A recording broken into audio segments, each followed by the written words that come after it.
Hello and welcome to The Public Good. This is Sam Magavern from the Partnership for the Public Good, or PPG, which unites 276 community organizations working to build a better Buffalo. Delighted to be joining you every Tuesday at 7 p.m. here on Power 96.5 FM and Mix 1080 AM and Facebook Live at 1 p.m. every Tuesday. Joined today by our Deputy Director, Andrea O'Sullivan, as well as Reverend Kirk Laubenstein from the Coalition for Economic Justice, and Dennice Barr from the Fruit Belt Advisory Council. Will be talking about the Poverty Truth Commission, which unveiled a new report that we drafted today and is headed for Albany and Washington as part of the Poor People's Campaign of 2018. Excited to be sharing that with you. Don't forget to follow PPG on Facebook and Twitter, and of course you can always get great information on our website, ppgbuffalo.org. The Public Good is sponsored in part by Univera Healthcare, real people who really care. You can find video from the show on our Facebook page, facebook.com/ppgbuffalo, and videos from previous week's shows on our YouTube channel.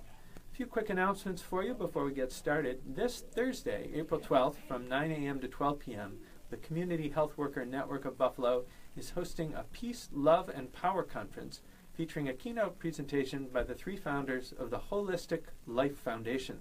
They'll be coming to Buffalo to talk to us about how other communities have used mindfulness, self-healing, yoga, and other practices to improve educational outcomes, promote positive youth development, enhance mental health, and benefit young people's lives in myriad other ways. Local Buffalo experts will also provide workshops on topics such as trauma-informed yoga and restorative practice circles. Sam Radford and I will be doing a workshop on public policy advocacy as part of this event, Peace, Love, and Power, this Thursday, 9 a.m. to noon. It's at the Trinity Church on Delaware. Everyone is welcome to that. And then in the evening, there will be a Wellness Our Way event at International School 45 and Lafayette High School from 5:30 to 7:30 p.m.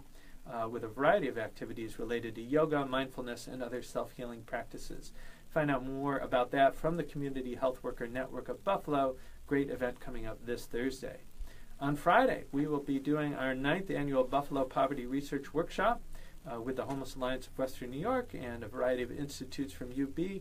We'll be featuring a number of presentations. I'll be talking about the Truth Commission report.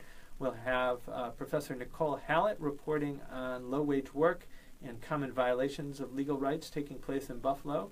A brand new survey and report that she has completed. We'll be talking about family homelessness in Western New York and a variety of other topics. That is this Friday, 9 a.m. to noon, free and open to the public at the Downtown Public Library. You can learn more on our website, and you can register at the Homeless Alliance of Western New York website. This Saturday, April 14th, from 8 p.m. to 1 a.m., Buffalo Art Studio will welcome more than 3,000 guests to Trimania, an epic celebration of art, culture, and music at the Tri-Main Center on Main Street. All sorts of exciting things going on at Trimania this Saturday, 8 p.m., down at the Tri-Main Center, which, among other things, is the home of CEJ, where That's Reverend right. Kirk Laubenstein hangs his hat and his clerical collar. But with that, I want to welcome our guests to the show, Andrea O'Sullivan, our Deputy Director, Dennice Barr from the Fruit Belt Advisory Council and many other boards and committees as well, and Reverend Kirk Laubenstein from Coalition for Economic Justice. All of you engaged in this Western New York Poverty Truth Commission that's part of the nationwide Poor People's Campaign of 2018. So Kirk, maybe we'll start with you and ask you, what is this campaign that we're a part of, and how did CEJ get involved with it, and what are the goals of it? Yes, the Poor People's Campaign, had its roots back in 1968 with Reverend Dr. Martin Luther King and the work that he did and trying to bring together, people from, all races and across many different divides and saying, we're poor. We're not going to take it anymore. And so, he had planned right before he was assassinated in Memphis, supporting, striking garbage workers, this, occupation almost of the Washington, D.C. Mall. And so now 50 years later, the truth is not a lot has changed, right? Still there's the 1% and the 99%. You've got racism, classism, militarism, so many different things that are just keeping us apart and keeping people living in poverty. And so Reverend Dr. William Barber and Reverend Dr. Liz Theo Harris said, we've got to revive this thing. We've got to revive the Poor People's Campaign. And so what's happened around New York State and around the nation are these truth commissions on poverty where, the experts, the people that have lived in poverty, have had an opportunity to say, like, this is what it's like, and these are the things that I need in order to be able to, move out from under that poverty. So the local version of that happened January 25th, and folks who want to see that in full can look on our YouTube channel at the PPG YouTube channel, and you can see all the testimony from the Truth Commission. But Dennice Barr, you were one of the people who turned out to testify. Tell us a little bit about what motivated you to do that and why you testified at the Truth Commission. First, I want to tell you thank you for the invitation today. I'm grateful, and I came out because I wanted to say that I represent the families that are living in this city off of $20,000 a year or less. And there's a lot of us, people that are living below the poverty line, have been living below the poverty line for a long, long time. I'm grateful because by the blessings of God, we're able to manage and we have been okay. I have a house that has been in my family for a long time. I can't imagine what it's like for people who are looking for housing now, trying to survive in this economy where the wages are low and the rentals are high and the cost of living is high. So I came out to speak to that today because it's important for all of us to be mindful, no matter where your standard of life is. The quality of life should be important to everybody, about everybody, all the time. Yeah. Now the report that we released today includes quotes from people who testified like you, Dennice, as well as from truth commissioners like you, Andrea, and then a lot of data and analysis about poverty here in Buffalo and around the nation. And those themes that you just hit on, Dennice, are probably the two biggest themes in the report. The fact that people's wages are too low and their expenses are too high. And you hit on housing, and that is the single biggest expense for most people with low incomes. Yeah, that's right. Here in Buffalo, over half of our residents cannot afford their rent. They're paying more than 30% of their income for rent. Yes. And for the reason you just mentioned, the rents are going up, but the incomes are not going up or not going up enough to keep track of them. Andrea, you served as a truth commissioner. You heard all of the testimony. What were some of the things that struck you, some of the themes or some of the most compelling bits of testimony that you heard as a truth commissioner? Sure. I think, first of all, just the concept of the Truth Commission is really powerful because, as Kirk hinted at, it helps us reimagine who the experts are on issues like these. And this was really interesting to see people coming forward and saying, we've been told one version of why we're poor, of what keeps poverty alive in Buffalo, but we want to share our specific lived experience that helps make the reasons behind poverty much clearer. I was especially moved by, so many of the testifiers, and in our report, we've taken a lot of quotes from the folks who came out and shared their stories as well. I think a big theme was around wages that you've already raised, Sam, people who are fast food workers, living paycheck to paycheck, also people who don't have the protections of workers' rights and employment law gives many of us in the workplace. So we had quite a few testifiers who don't get sick pay, vacation time, and I'd like to actually read from the testimony of a woman called Ursula, who is a home health care worker and a leader in the Healthcare Workers Rising campaign that we have here in Buffalo. So she said, I've worked in the healthcare field since 1994. I love being around elders because I learn from them and their experiences. My regular duties include shopping, bathing, helping elders with their daily needs. For the hourly rate I earn for each client, it's sometimes $10.40 an hour, $11 for other clients. So I work 32 hours a week, but I have to put in 50 hours just to get paid for 32 hours. Ursula said, I am away from home most of the time, and I rely on the metro buses to get me from client to client. Right now, while one of my clients is in the hospital, I lose those hours because I don't get sick time, vacation time, or compensation when their clients are outside the home in the hospital or getting treatment. Right. So that I thought was a really powerful example of the personal and really specific to people's jobs and workplace conditions testimony that we got. Yeah, and her story is so common. We have over 15,000 people working as home health care aides or personal care attendants here in Western New York, and their average annual income is about $23,000 a year.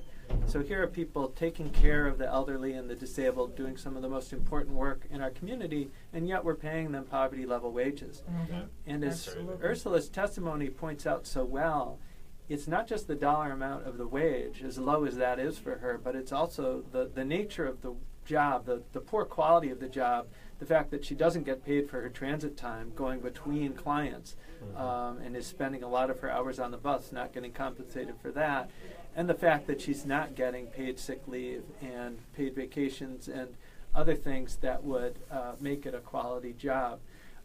Kirk and Dennice, you've both spent a lot of time thinking about our transportation troubles here in Western New York. What are some of the ways that transit issues are keeping people in poverty and preventing them from climbing out of it?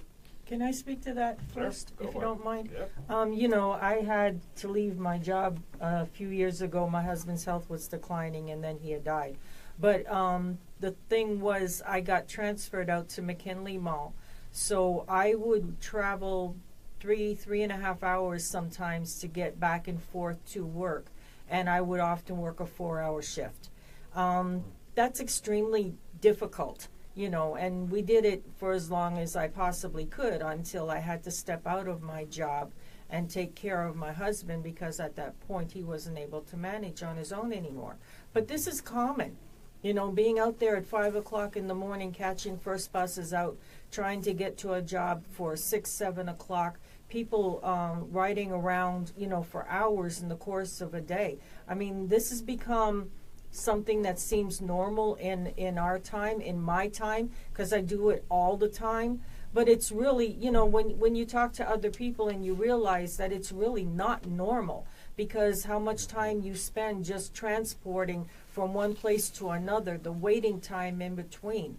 And it takes a lot of, a chunk out of your day. It takes a lot of time out of your day. And, you know, I can understand how people who have to travel from one job to another and still you have to get home or you have to pick up your kids, it's very, very difficult. Right. It's very expensive to have a car in this country. You've got to drive a lot of miles to get places because we've spread things so far out. And yet, if you try and go without a car, public transportation is just inadequate to your needs.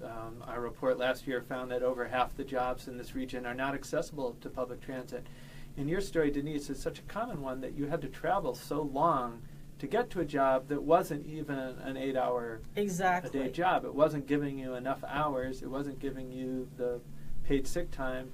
And then your story of having to take care of a loved one who was sick or disabled is also so common. And we do such a poor job in this country of giving people the kind of paid leave they need to take care of others, whether it's their children, their parents, their spouses, or others. So a lot of key themes that you just hit on right there. And can I mention, I Please. mean, now I have my sons, my young guys in my house, and I see how this is systematically set up, because the jobs that are good paying jobs, these are inner city youth. You know, we complain all the time about our inner city youth are hanging out, they're not being productive, they're not doing this, they're not doing that.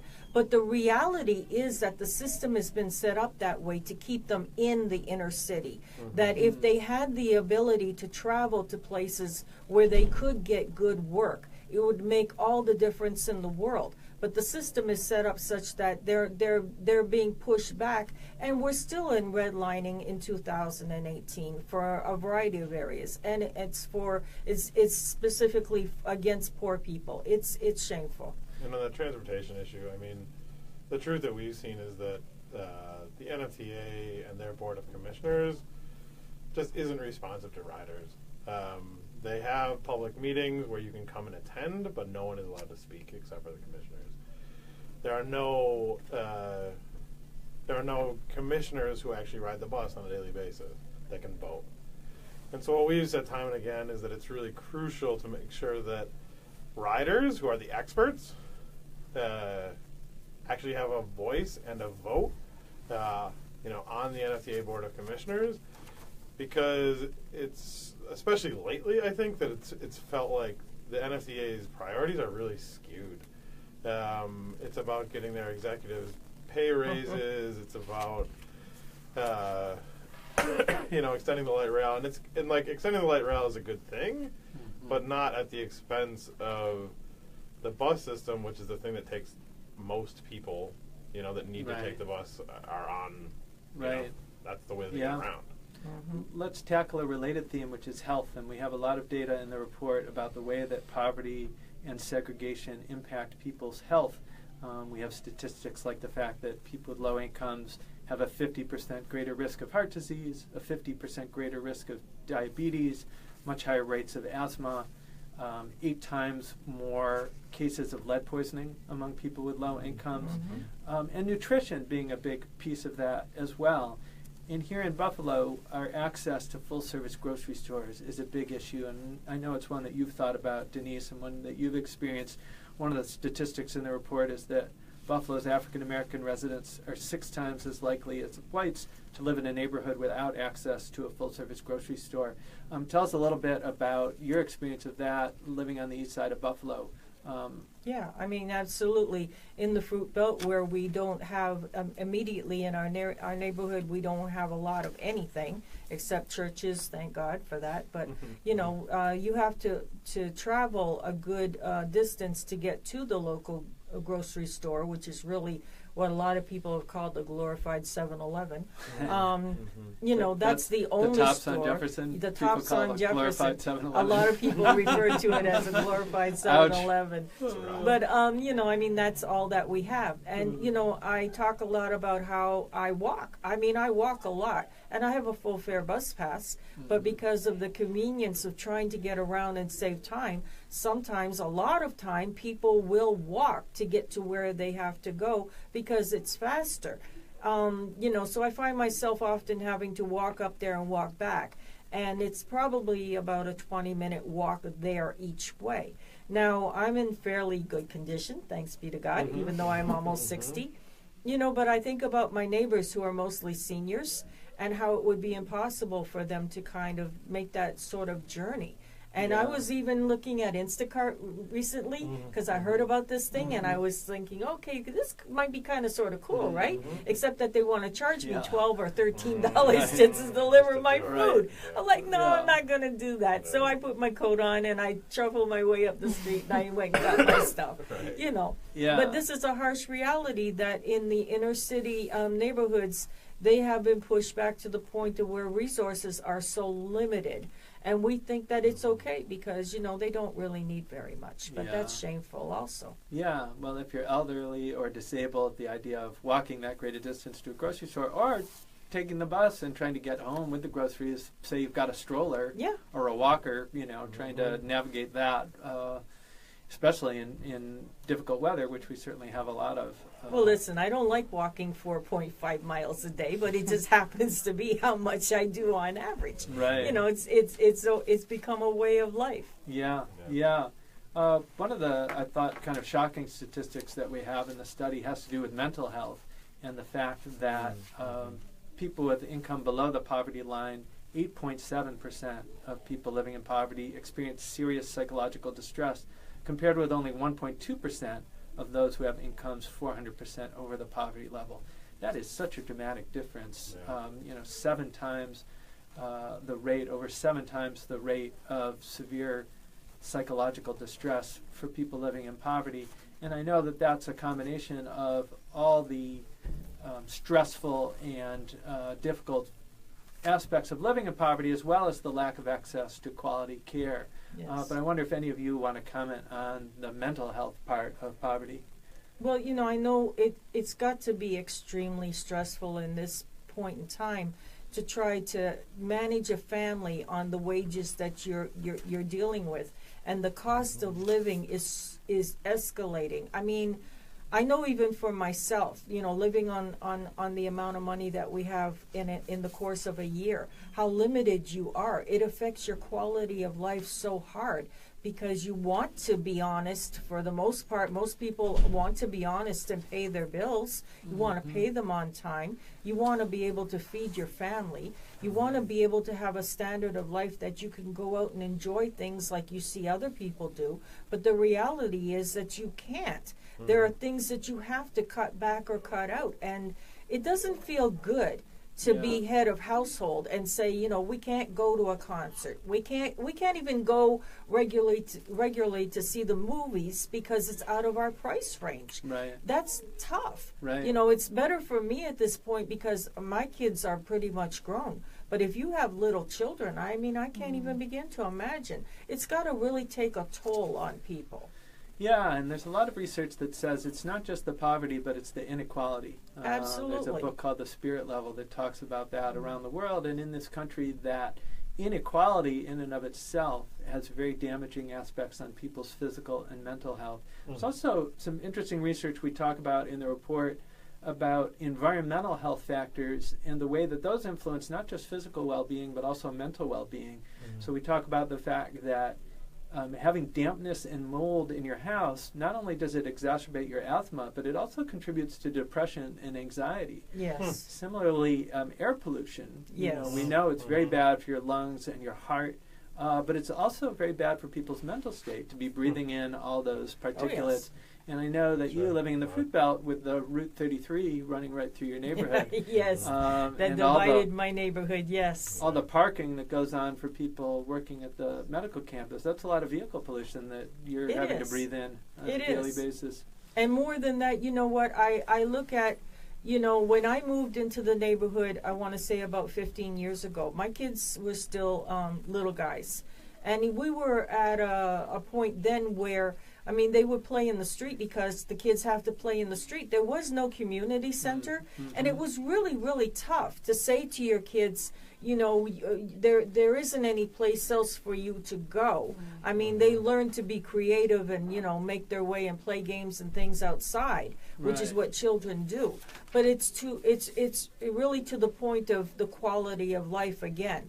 We understand that the transportation in our community has picked up short of what should be transportation for everybody in the way of NFTA providing.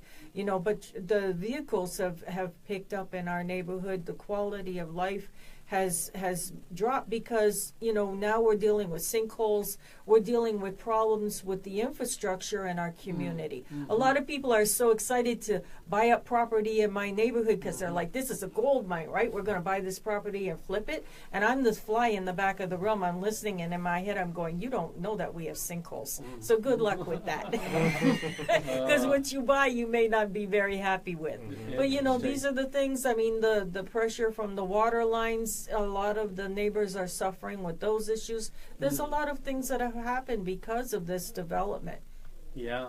Well, I want to turn quickly to criminal justice, one of the other themes in our report, and we talk about the fact that people living in poverty are much more likely to be victims of crime, both violent crime but also white-collar crime, things like wage theft, things like predatory lending, those kinds of things that take advantage of people living in poverty.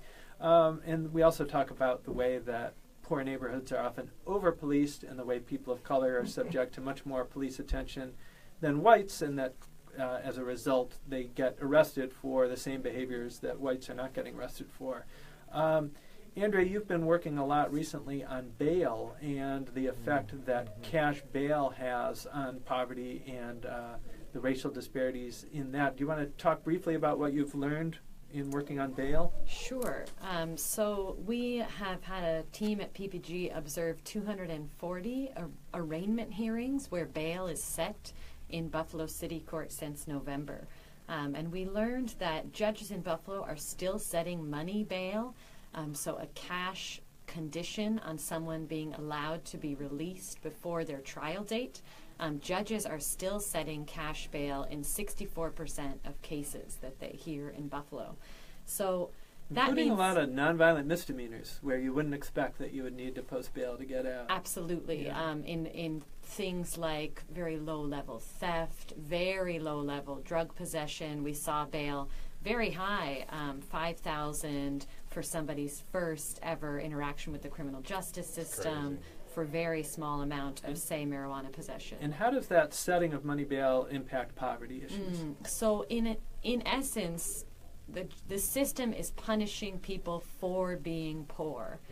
This is before their trial. So these folks we're talking about have not been found guilty of any crime. And yet they cannot get out of prison, out of jail, because they can't afford to pay either the $5,000 directly to the court or a $500 payment to a bail bondsman. So that means for the individual, they might lose their job, even if they're only waiting in jail for 2 or 3 days, but some are waiting for 2 or 3 weeks. They may lose custody of their children. In the future, they might lose the ability to get loans for housing or student loans. So it's really beyond the individual and affecting whole families and communities. So those are some of the highlights of the report, and they make the point that poverty is self-reinforcing, that the disadvantages that it imposes on people make it very hard for them to escape poverty. For folks out there who want to get involved, who are motivated to get involved in the 2018 Poor People's Campaign, Kirk, you want to talk a little bit about opportunities to do that and the days in Albany and Washington that are coming up? Sure, yeah. So on May 14th, the day after Mother's Day, we're going to be birthing this new movement. And the idea is to go down to Albany and to really lift up poor people's voices. Again, they're the experts. They've lived it. They know what they need. And so, yeah, we're going to be getting on a bus down to Albany. We haven't got the full details set on where and when and all, but it's going to be early in the morning till late in the evening. That's the thing about Albany. Plan on being gone all day. Right. A lot of fun on the bus, though. I'm Yes. guessing It there'll is. be some singing, Yeah. some excitement. Yeah, should be fun. So folks can keep in touch through your Facebook, I'm guessing, Coalition for Economic Yeah, Justice, CJ Facebook Buffalo. Yeah. presence, and plan, though, on that day in Albany in May, and then in June. Yeah, so June 23rd, so, I mean, this is a national movement. So June 23rd, we're all going to gather down on the National Mall down in Washington, D.C. So, I mean, again, details are not set, but we really encourage folks to put that in their calendar. Mark out June 23rd for a trip to Washington as Yep. part of the Poor People's Campaign. Yay. Miss Yeah. Barr, you going to go to Washington? I'm going to get on the bus. I can't wait. Yeah, it's going to be awesome. Oh. If you haven't heard Reverend Dr. Barber speak, For real. the guy, I mean, he's powerful, like just amazing. And he'll, of course, be there. And, yeah, it's really going to be awesome. And if you haven't come out before, let me tell you, there's nothing like the solidarity of standing together with people that believe in the same things that you do, Yeah. and just being there together. It is an amazing thing. I love it every time I go. Yeah. You going to Albany too, Miss Barr? I'm going. I'm getting on the Get on the bus. bus! Don't tell my kids. So you've got a lot of travel ahead of you with the Poor People's Campaign. Well, that is very exciting. Let's get some final thoughts on solutions. So what are some of the things that you think make the most sense as a focus for lifting up people's incomes and cutting their expenses? What are some of the live active campaigns, whether here in Buffalo or at the state level, that folks can get involved in? Want to give us a sampling? Well, you know, there's a lot of things that are happening right now with Be True, but Buffalo Transit Riders United, with Coalition of Economic Justice. There's Clean Air. There's a lot of organizations out there that are doing fantastic work in Buffalo. And you need to, I always say, plug in, you know, get in where you can fit in. Because, you know, everything is important, but find the thing that really speaks to you and get in, because we need for everybody to participate. Yeah, Andrea, at PPG, we do the community agenda each year where our partners vote on their top 10 priorities for the coming year. Are there some items in the 2018 community agenda that you think really speak to the issues of poverty that we've been talking about today? Absolutely. I think we could almost say all of them do, but I can focus in on our community agenda this year calls for more affordable housing, calling for Buffalo, the city, to pass an inclusionary zoning law, calling on Erie County to pass a fair housing law to stop discrimination by landlords, stop asking people for source of income. We've already mentioned health as really critical when it comes to poverty, and we are urging the city and county in our agenda to implement the brand new action plan to end lead poisoning. As mentioned, we also have some action items around transportation, making NFTA service more accessible, bringing more funding to it, and making sure that riders have a voice on how the NFTA is governed, and so on. And I would just say, I think a powerful piece of the Truth Commission is helping folks to really see how all of these issues are interconnected and all relate to poverty. Perfect. Well, I want to thank Andrea O'Sullivan, Kirk Laubenstein, and Dennice Barr for being on the show today. Thank you so much. Next week on The Public Good, we'll be speaking with Dixie Farr. She's from the Center for Employment Opportunities. Tune into The Public Good every Tuesday at 7 p.m. here on Power 96.5 FM and Mix 1080 AM. Thank you.